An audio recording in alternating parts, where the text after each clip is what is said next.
اور یہ کہتے ہیں، اور شفائی کہتے ہیں، شفا سے لفظ نکلا ہے، شفا کا مطلب ہوتا ہے صحت ہو جانا۔ تو یہ کہتے ہیں کہ میرے جو عشق کی تکلیفیں تھیں وہ کسی طرح سے دور نہ ہو سکی، میں دوا کی بہت شفائی کی، میں نے، ہم لوگ کہتے ہیں، لیکن یہاں پر ایک کچھ شعری ضرورت بھی ہے، اس کو وزن میں بھی رکھنا ہے، اور وہ اکثر کئی مرتبہ پرانے شعراء یہ استعمال کرتے ہیں کہ وہ نئے ساتھ میں نہیں لگاتے، میں دوا کی بہت شفائی کی، یعنی میں نے بہت اپنی طرف سے کوشش کی۔ کہنے کا ان کا مطلب یہ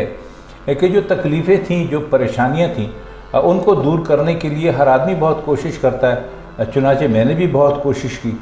دوا کی بہت شفائی کی۔ دوا سے مراد ہے یہاں پر کوشش کرنا، تگ و دو کرنا، مصیبت سے نکل جانے کے لیے ہاتھ پیر مارنا۔ تو وہ کہتے ہیں کہ وہ کلفت رنج عشق کی کم نہ ہوئی۔ اب دیکھیے، ایک مرتبہ رنج عشق جو ہے وہ کوئی ایسا ضروری نہیں ہے کہ آپ اس کو ایسا سوچیں کہ میر صاحب کسی خاتون سے عشق کر رہے تھے اور اس میں ان کو بہت تکلیف ہوئی تھی۔ یہ شعر بھی دراصل جو دنیا کے حالات ہیں، جو معاشرے اور سماج کے حالات ہیں، ان کو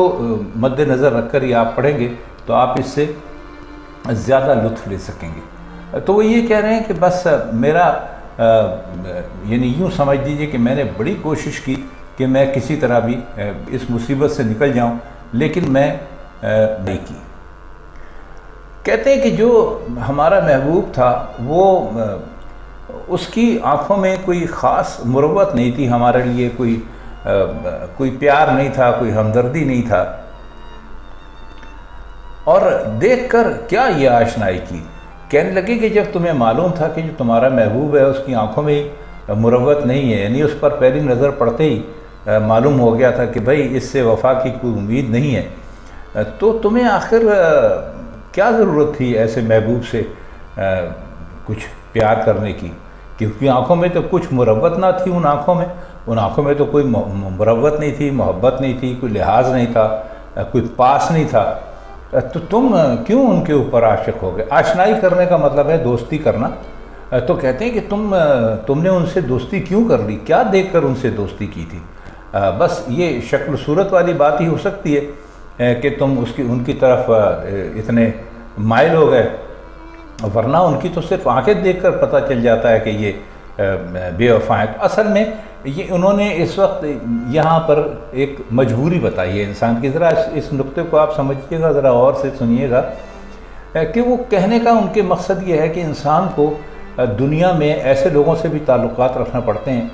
جن کے بارے میں وہ جانتا ہے کہ ان میں وفا نہیں ہے، ان میں مروت نہیں ہے، اور یہ کسی کے ساتھ زیادہ دور تک نہیں چل سکتے، لیکن اس کے باوجود بھی دنیا کی بعض مصلحتیں ہوتی ہیں جس کی وجہ سے ان کو ان کے ساتھ دوستی یا ان کے ساتھ تعلقات رکھنے ہی پڑتے ہیں۔ اچھا، کہتے ہیں اب اگلا شعر ہے کہ کوہکن کیا پہاڑ توڑے گا، عشق نے زور آزمائی کی۔ کوہکن آپ جانتے ہیں، ہم آپ کو غالب کی شرح کے دوران بھی بتاتے رہے ہیں، اور اکثر شعراء اس کو استعمال کرتے ہیں کوہکن کو۔ یہ وہی شیریں فرہاد والا قصہ ہے جس میں کہ شیریں کا جو شوہر تھا اس نے یہ شرط لگائی تھی فرہاد پر کہ اگر تم یہ پہاڑ توڑ کر اور کھود کر اس میں سے نہر نکال کر لے آؤ گے، دودھ کی نہر نکال کر لے آؤ گے ہمارے شیریں کے محل تک، تو ہم شیریں کو چھوڑ دیں گے اور شیریں کو تمہارے حوالے کر دیں گے۔ تو وہ یہ کہتے ہیں کہ اصل اس کے پیچھے عشق کا جذبہ تھا۔ کوہکن یعنی فرہاد کو کہتے ہیں کہ وہ کیا پہاڑ توڑ سکتا تھا، کمزور سا آدمی تھا، تو اس کے تو بس کی بات ہی نہیں تھی کہ وہ اتنا بڑا پہاڑ توڑتا، یعنی اتنا بڑا پہاڑ کاٹتا اور اس میں سے دودھ کی نہر نکالتا۔ تو یہ جو زور آزمائی تھی، یہ جتنا بھی اس سے جتنا بھی کام کروایا، جتنی بھی محنت کروائی، یہ اصل میں عشق نے کروائی، ورنہ فرہاد کے بس کی بات کہاں تھی کہ وہ یہ پہاڑ کو توڑتا اور اس میں سے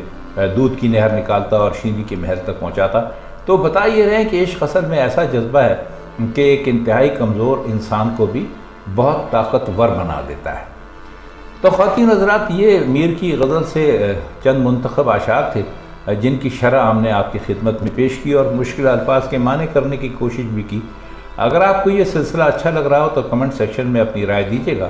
تو آپ سے پھر ملاقات ہوتی ہے میر تقی میر کی کسی اور غزل کے ساتھ کسی اور محفل میں. تب تک کے لیے ہم آپ سے اجازت چاہتے ہیں. خدا حافظ.